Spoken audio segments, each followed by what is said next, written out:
19. El Señor, cuando lo tenga, digan un fuerte amén. Primera de Reyes 19, 19. Amén. Y dice así: partiendo él de allí, halló a Eliseo, hijo de Safat, que araba con 12 yuntas delante de sí, y él tenía la última. Y pasando Elías por delante de él, se echó sobre su manto. Echó sobre él su manto. Entonces, dejando él los bueyes, vino corriendo en pos de Elías y dijo: te ruego que me dejes besar a mi padre y a mi madre, y luego te seguiré. Y él le dijo: ve, vuelve, ¿qué te he hecho yo? Y se volvió y tomó un par de bueyes y los mató, y con todo el arado de los bueyes coció la carne y la dio al pueblo para que comiese. Después se levantó y fue tras Elías y le servía. Me creo que ahí donde está rápidamente volvamos a hacer una oración y vamos a orar para que el Señor abra nuestra mente también, para que abramos nuestro corazón para recibir esta palabra. Amén. Yo sé que el Señor quiere hablar a alguien en específico en esta tarde, así que quiero que oremos y recibamos la palabra como si fuera para nosotros. Ahí vamos a recibir la palabra. Diga: esta palabra es para mí. Amén. Así que vamos, todo lo que se diga en este lugar, todo lo que se diga es palabra de Dios, así que es palabra de Dios. Y si es palabra de Dios, es verdad. Y si es verdad, la tengo que tomar. Amén. Ahí es donde está el crecimiento, así que vamos a orar para que el Señor haga algo, abre nuestra vida, toque nuestro corazón, cambie. Amén. Algo que necesitamos cambiar. Así que levanta tu voz en esta tarde. Padre Santo, Señor, esta hora venimos delante de tu presencia, Señor, con un corazón constricto, un corazón humillado, Señor, ante ti, ante tu magnificencia, Señor. En esta hora oramos para que seas tú abriendo, Señor, cada corazón, abriendo cada mente, Señor. Que tu palabra caiga, Señor, en buena tierra.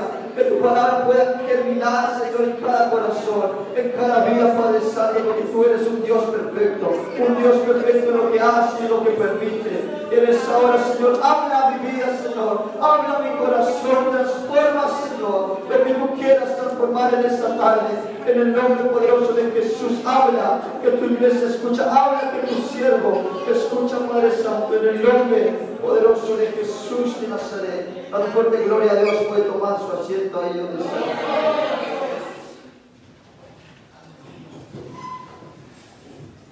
Amén, gloria a Dios.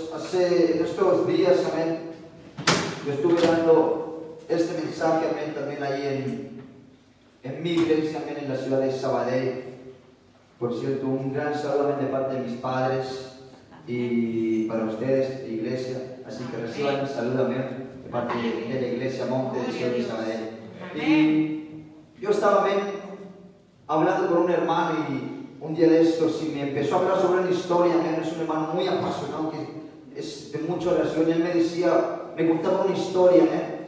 Y mientras él me hablaba, a mí me encanta escuchar a la gente, también me encanta escuchar a ese hermano en específico.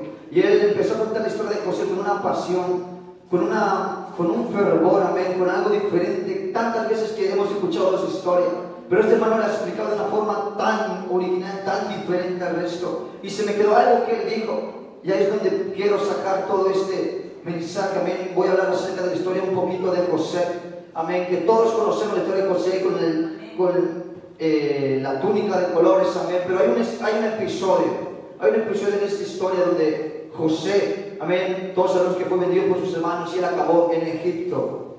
Y ahí mismo en Egipto, José fue encarcelado. ¿Cuánto lo saben? Hasta ahí vamos bien.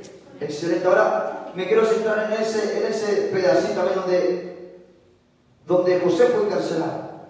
Amén. Y voy a hablar, amén, bajo el tema mente de guerrero. Mente de guerrero. Mira a la persona que tiene a su lado y dígale: mente de guerrero. Mente de guerrero. Sabemos también que José, este joven, fue acusado injustamente por la esposa de Potifar. Y todos sabemos la historia, amén, donde Potifar se vio obligado a poner a este joven, amén, en la cárcel, en la prisión. Pero hay un dato, amén, que muchos nos hemos saltado, quizás no, quizás sí, pero aquí les va la información. Este joven, amén, fue encarcelado. Él era un esclavo y fue encarcelado dentro del palacio, o sea, fue encarcelado en una cárcel dentro del palacio, dentro del reino. Amén, y ahí está el detalle. Siendo un esclavo, amén, este joven fue encarcelado dentro, en una cárcel que estaba solamente disponible para la gente que vivía y que trabajaba para el faraón. Amén, que trabajaba dentro del reino. ¿Qué quiero decir con esto? Muchos sabrán que las cárceles, amén, están diseñadas para separar al tipo de personas. Usted nunca va a ver a un militar en una cárcel normal. ¿Por qué? Porque hay cárceles de militares. ¿Por qué? Porque son militares. Aún en el Pentágono, dentro del Pentágono de los Estados Unidos, en el edificio de defensa, hay un apartado que solamente tienen cárceles, prisiones. ¿Para qué? Para gente que está en ese sector, aún donde trabajan los jueces. Amén. Ahí también tienen cárceles específicas para ese tipo de personas. O hay cárceles específicas para cierto tipo de personas. No mezclan, amén, muchas áreas. Ahí es donde quiero entrar. Este joven, amén, Potifar, se ve obligado a llevar a este joven a la cárcel. Pero no una cárcel normal, porque él era esclavo. Amén. Y Potifar mandó a este joven, a José, a la cárcel siendo esclavo, a la cárcel del palacio, a la cárcel real, a la cárcel donde estaban las personas del reino, los que trabajaban para el reino, para el faraón.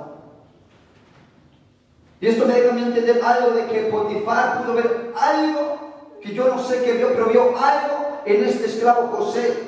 Vio algo del reino, vio algo que no era un simple esclavo normal y corriente. Y ahí es donde me quedó esta pregunta, o me quedó algo en la mente pensándome que siendo esclavo, el lugar donde este joven más cerca podía estar al palacio del faraón era esa cárcel. Un esclavo no podía acercarse más al palacio, al reino, que estando en esa cárcel. Esa cárcel era el lugar donde José más cerca podía estar del reino. No sé si alguien me está entendiendo en esta tarde. Este joven estaba dentro de la prisión, siendo esclavo, y era el lugar donde más cerca podía estar del reino. Y aquí es donde entra lo siguiente, que a veces nosotros también como personas, como seres humanos, quizás también como cristianos, a veces nos preocupamos por las cosas que nos suceden, nos preocupamos por cualquier situación pesada, complicada que se nos presenta, pero ahí es donde entra la característica de un buen cristiano, que tenemos que saber interpretar en qué cárcel estamos, en qué es lo que tenemos, qué es lo que está pasando en nuestra vida, qué tipo de cárcel estamos. Porque hay cárceles que quizás otros los verían como una cárcel normal, un problema. Una cárcel es un problema. No hay nada bueno en una cárcel. Pero para este joven, siendo esclavo, la cárcel era el lugar más cerca donde podía estar al reino, el lugar más prestigioso que todo el planeta en ese entonces quería estar. En ese entonces, esa historia, ustedes saben que había una sequía impresionante. Amén. Y todas las partes, de todos los lugares del mundo, del continente, venían hasta Egipto. ¿Para qué? Para acercarse al reino. ¿Por qué? Porque ahí había la provisión, ahí estaba todo, era el reino, era la parte grande, amén, donde estaba toda la provisión. Entonces, este joven, siendo esclavo, se encontraba en esta cárcel, pero era el lugar más cerca donde podía estar del reino. Y aquí es donde entra la palabra esta de que nosotros, amén, a veces no nos fijamos en los pequeños detalles y creemos que lo que nos pasa, amén, no es un propósito de Dios cuando es malo. No creemos que es un propósito de Dios cuando es perjudicial. No creemos que es un propósito de Dios cuando pasa factura. Amén, pero a veces simplemente es que no sabemos interpretar qué tipo de cárcel es. Si esa cárcel realmente es el lugar más cerca donde podemos estar al palacio, al lugar donde todo el mundo necesita estar. Amén. Interpretar la cárcel en la que estamos. Porque este joven, muchos saben que cuando entró a esta cárcel, siendo esclavo de Potifar, amén, pasó de estar en esa cárcel a ser prácticamente el gobernador de Egipto.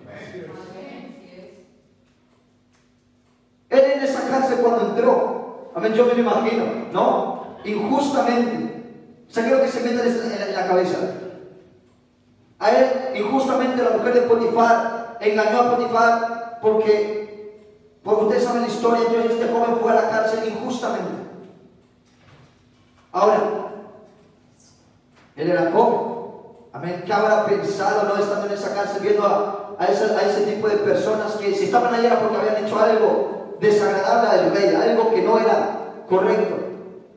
Y este joven había sido acusado injustamente. Amén. Pero esa cárcel fue el lugar que lo llevó a pasar de esclavo de Potifar a segundo al mando de la nación más importante en ese entonces. O sea, a veces tenemos simplemente que saber y que pensar que Dios, y esto yo siempre lo digo en cualquier parte que voy, Dios es perfecto en lo que permite y Dios es perfecto en lo que hace. Si Dios lo ha permitido es porque Él sigue siendo perfecto y yo no soy quien para justificarlo.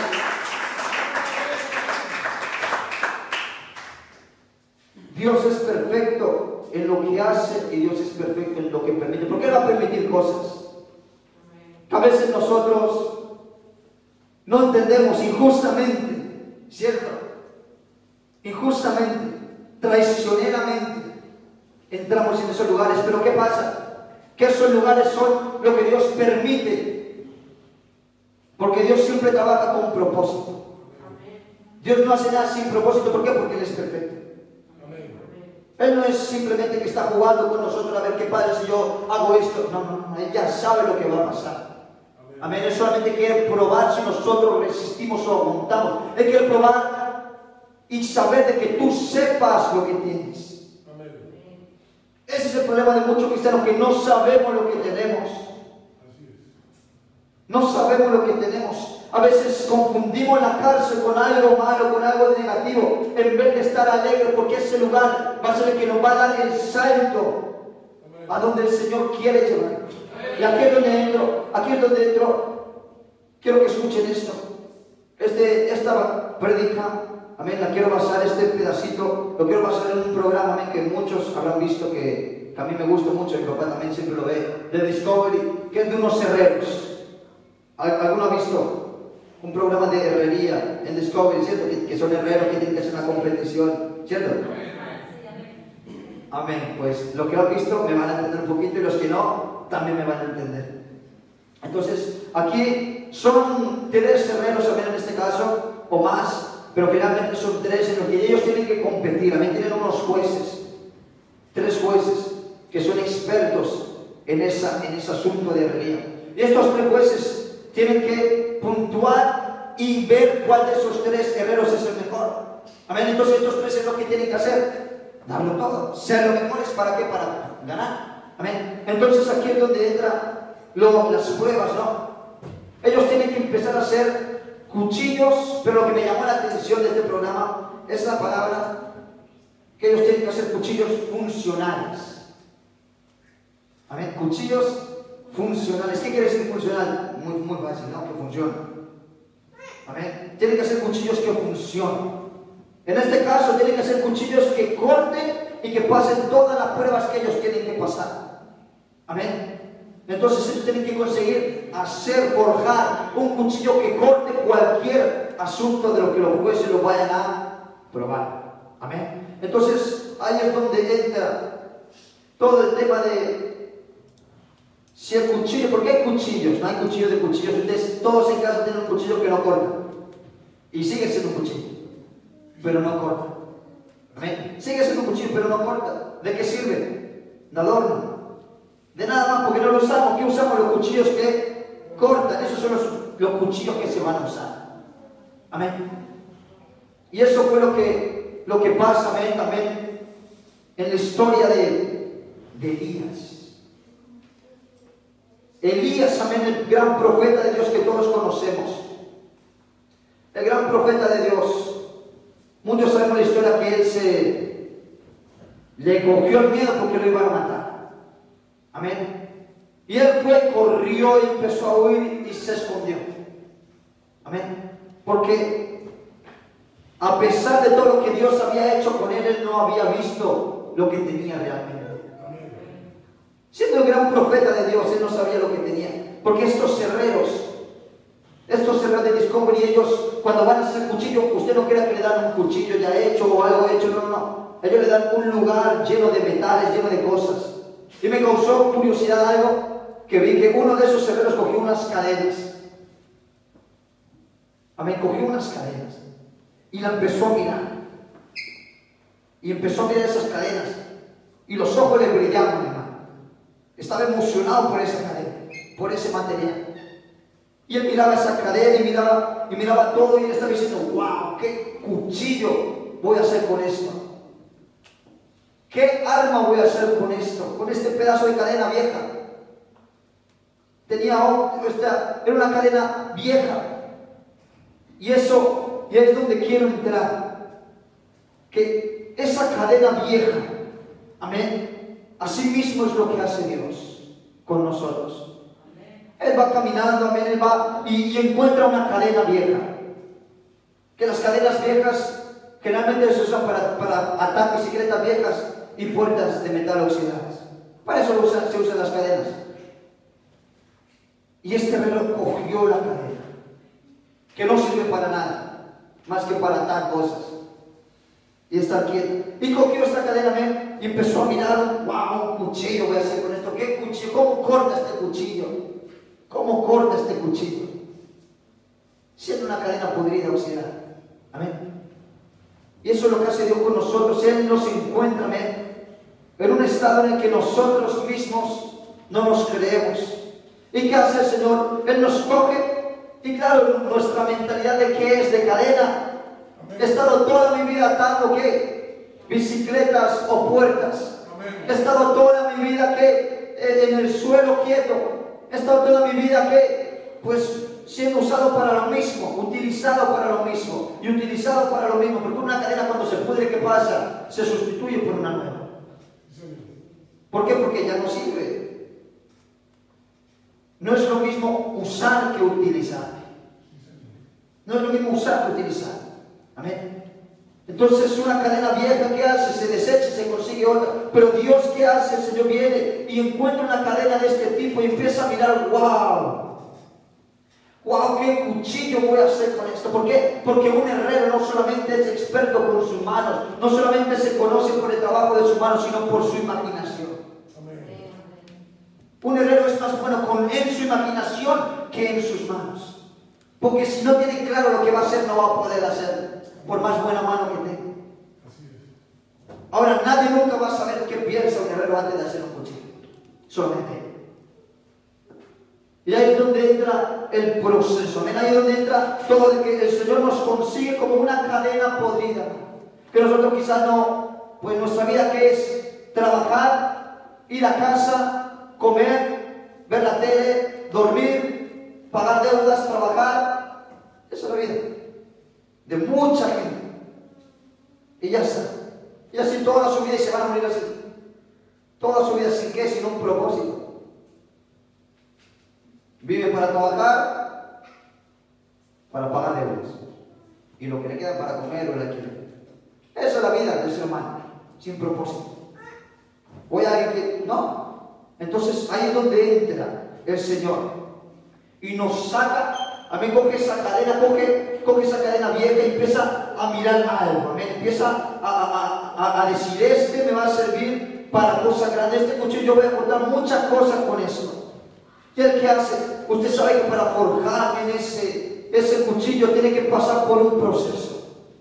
Tiene que pasar, ¿por qué? Por fuego y por martillo. Por fuego y por martillo. Por fuego y por martillo. Amén, no es fácil llegar a ser un cuchillo funcional. Porque aparte del fuego y del martillo, después que viene el filo. Es un proceso que cuesta. Amén, entonces antes de ser el cuchillo que todo el mundo quiere ser, que tiene que pasar por fuego y por martillo. Van a venir pruebas, sí, van a venir cárceles, sí, van a venir golpes, sí, sí va a venir de todo. Pero que venga lo que no, cada golpe que acerca más a lo que Dios está viendo en ti. Cada golpe que tú pasas, cuanto más calor, más blando eres para ser más moldeable por el martillo. Cuanta mayor temperatura, hay una temperatura punta que se vuelve moldeable 100%. Y hasta que no llegues ahí, no va a poder ejecutar bien su trabajo. Porque no está lo suficientemente caliente. Y ahí es donde entra, hermano, de que el fuego te ablanda y el martillo te da forma. Van a haber cosas que solamente van a entrar en nuestra vida. ¿Para qué? Para que aprendamos a humillarnos. Ese es el fuego. Van a venir pruebas solamente para humillarnos. ¿Por qué? Porque el ser humano, el problema del ser humano no es que quiera muchas cosas, no, es que no tiene la capacidad de humillarse por sí solo. Muchos problemas de muchos cristianos es eso, o de muchas personas, y ese es el fuego. Cuando tú eres capaz de humillarte, el martillo va a trabajar. No vas a sufrir. ¿Por qué? Porque siempre decimos que de problema en problema. ¿Me entendieron, cierto? Ahí es donde entra el fuego y martillo. El fuego te ablanda y el martillo te da forma. Y Elías, hermano, la historia de Elías. Y por una bruja, una adivina que le dijo que iba a hacer lo mismo con él. Se escondió, se fue a correr, se fue a una cueva, se escondió y ahí mismo le apareció el Señor y dijo: Elías, ¿qué haces? ¿Dónde estás, Elías? No, Elías estaba escondido. Y ahí le explicó: Señor, que quieren acabar con mi vida. Pero si tú has acabado con 400 y por una señora estás huyendo. Por una bruja mataste a 400 y por una estás huyendo. Por una amenaza.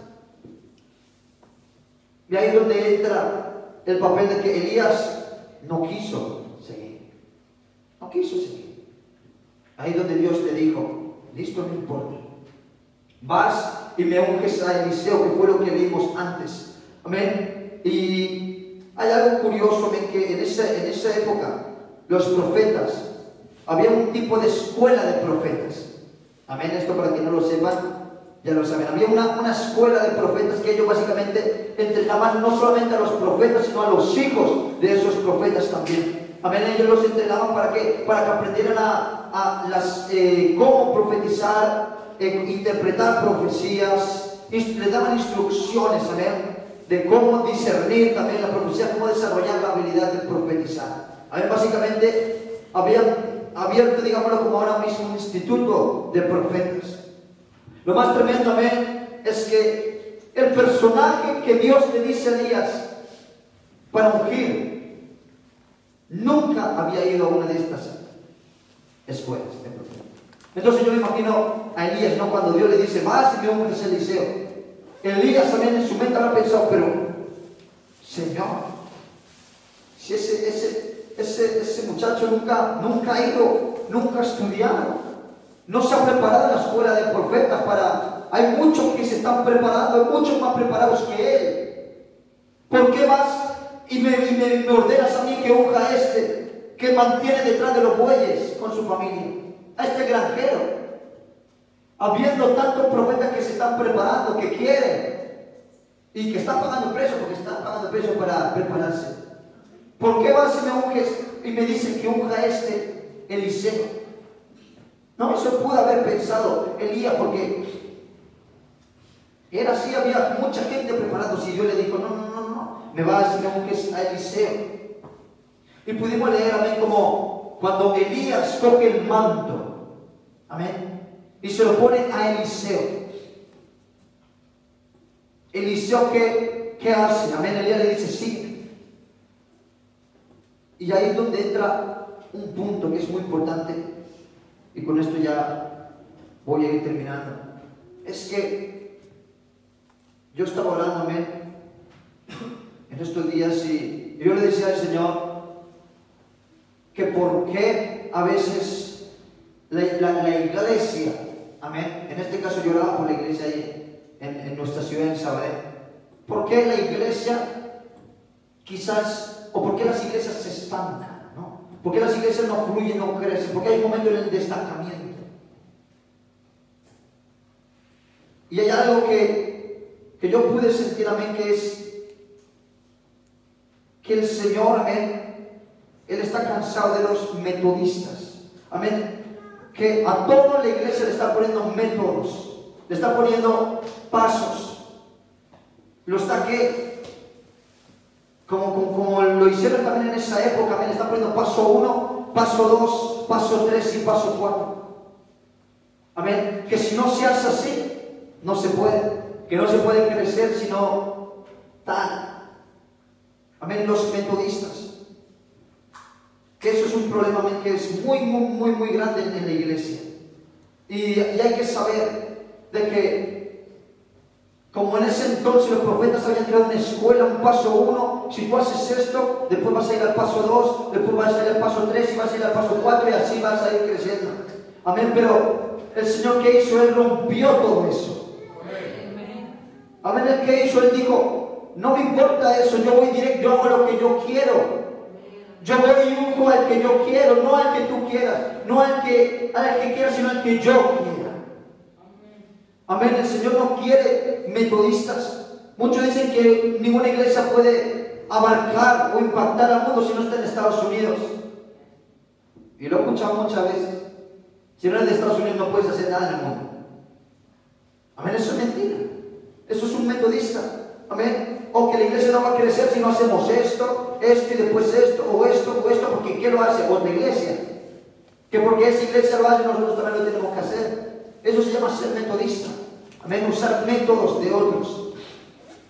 Y el Señor lo deja bien claro, amén, con esto. Y siempre ha hecho esto. Ha cortado los métodos. Cuando el ser humano se acomoda, empieza a ser él el protagonista de, no, el Señor te va a usar si tú haces esto y esto.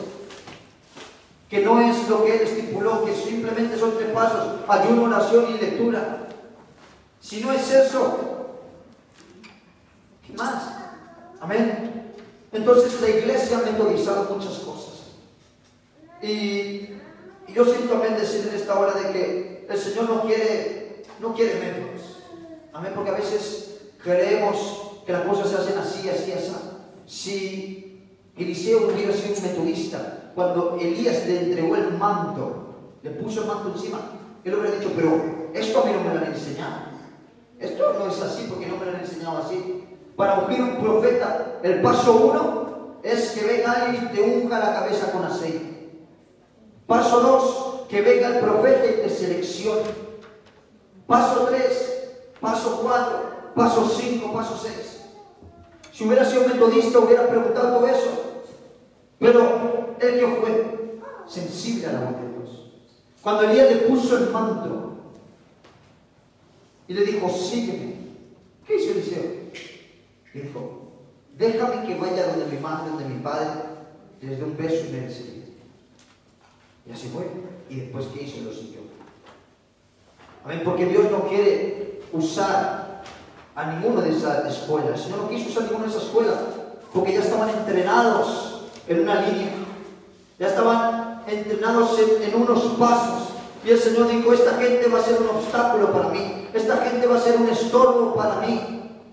Y el Señor está diciendo en esta tarde de que quiere que volvamos al tiempo de antes, cuando las cosas no se estudiaban, cuando las cosas no se preparaban, cuando la gente era sensible a la voz de Dios, cuando la gente solamente obedecía a la voz de Dios, cuando la gente oía la voz de Dios.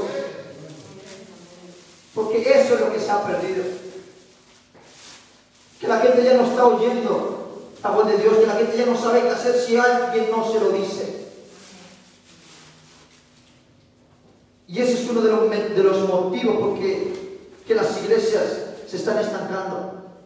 Porque quieren hacerlo todo a su manera. Paso 1, paso 2, paso 3, paso 4. Y en este año 2021, el Señor va a hacer eso en la iglesia. Va a romper los métodos, va a romper las cosas de uno y va a decir, ¿sabe qué? A mí se hace lo que yo quiero. El Señor, si va a usar a alguien, lo va a usar porque Él quiere. Tú no tienes que ser preparado. Si Dios te puso en esta iglesia, en este año, como en cualquier área, no importa que no estés preparado. Tú tienes que tener un corazón de servicio, un corazón dispuesto a oír la voz de Dios. oración, ayuno y lectura y vas a escuchar la voz de Dios. No necesitas más, ni paso 1, ni paso 2, ni paso 3. Oración, ayuno y lectura. Y con eso el Señor va a hacer cosas grandes. Porque el Señor quiere levantar a alguien. El Señor quiere levantar a una sola persona. O a 2, o a 3, pero con una ya es suficiente. El Señor quiere levantar a una persona que se levante y diga, yo no sé cómo lo voy a hacer. Yo no sé cuánto voy a aguantar. Lo único que yo sé es que lo voy a hacer en el nombre de Jesús. Porque eso es lo que el Señor necesita. Gente y corazones dispuestos. Porque este 2021 se va a romper muchas cosas en esta ciudad. Pero necesita gente que esté dispuesta a cumplir la voluntad de Dios. Gente que diga como dijo ese, yo no soy profeta ni hijo del profeta. Pero así dice el Señor. Tú no tienes que ser ni estudiar para poder hacer la voluntad de Dios. Amén. El Señor está diciendo, basta ya de ponerme limitaciones. Cuando ponemos paso 1, paso 2, estamos siendo limitando a Dios. En toda nuestra vida, no solamente se lo tome como iglesia, en tu vida personal. No pongan limitaciones a Dios. El Señor está diciendo, basta ya a las limitaciones. Basta ya las limitaciones, no me limites, déjame ser Dios. Pónganse en pie. El Señor está diciendo, déjame ser Dios. Déjame ser Dios. Porque hay cosas que nosotros no podemos cambiar. Dios no te va a usar mientras estés como una cadena. Porque no vas a cortar, es inútil. Tienes que soportar, tienes que aguantar el momento perfecto en el que Dios te va a usar. Primero pasa la cárcel, acércate al palacio, acércate a Dios. A pesar de tus problemas, acércate al palacio, acércate a Dios.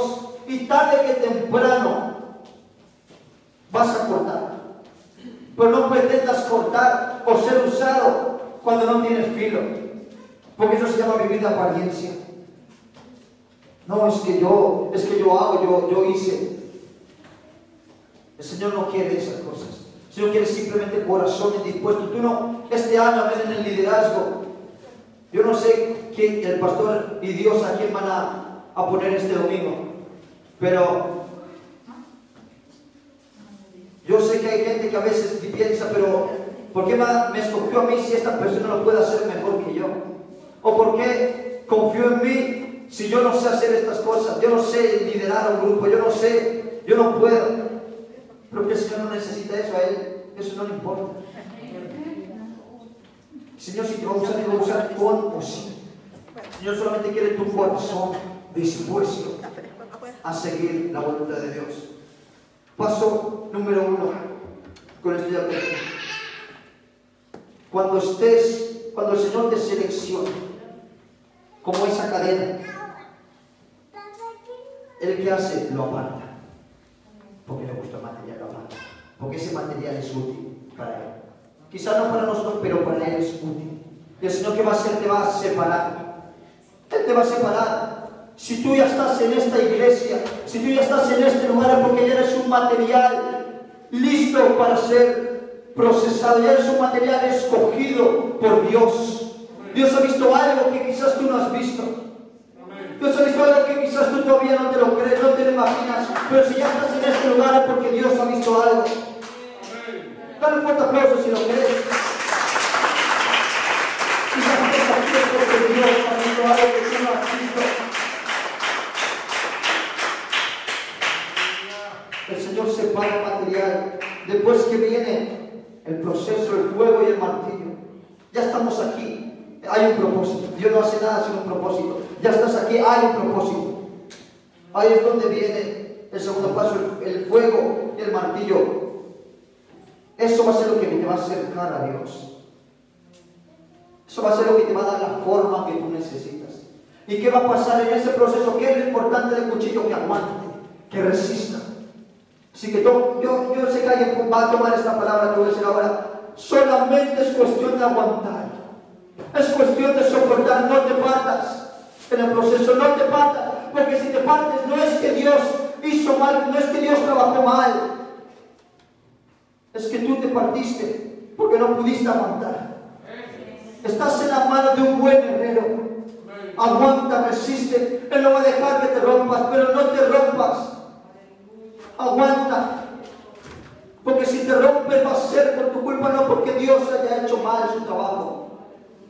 Dios es perfecto en lo que permite y en lo que hace. No te rompas, aguanta. Porque si aguantas y soportas, ¿qué va a pasar? El Señor va a acabar ese cuchillo. El Señor va a acabar que la obra en sus manos. Y cuando ya eres una obra en sus manos, cuando ya eres un cuchillo funcional, ahí es donde Dios va a empezar a usar. ¿Para qué? No lo sé. Porque hay muchos tipos de cuchillos. Número uno, si ya estás aquí, Dios tiene fuerza grande. Solamente tienes que tenerlo claro, saber. Si ya estás aquí porque Dios ha hecho algo en tu vida, el agradecimiento te ha traído. Quizá no el agradecimiento, alguien te invitó, pero si estás aquí ya es algo. Y Dios va a hacer algo con tu vida. Pero tú quizá no lo sepas, solamente tienes que aceptarlo. Dios va a hacer algo con tu vida. Número dos, va a venir problema, va a venir fuego martillo, no te partes, resiste. Y número tres, cuando ya estés acabado, cuando estés con el cuchillo y empieces a ver la mano de Dios en tu vida, que Dios te empiece a usar, dice la palabra de Dios, no tengamos un mayor concepto de nosotros mismos. Nunca digas que fui yo el que alcancé, el que logré, el que hice, porque aquí viene esto y con esto ya se termina nuestra vida.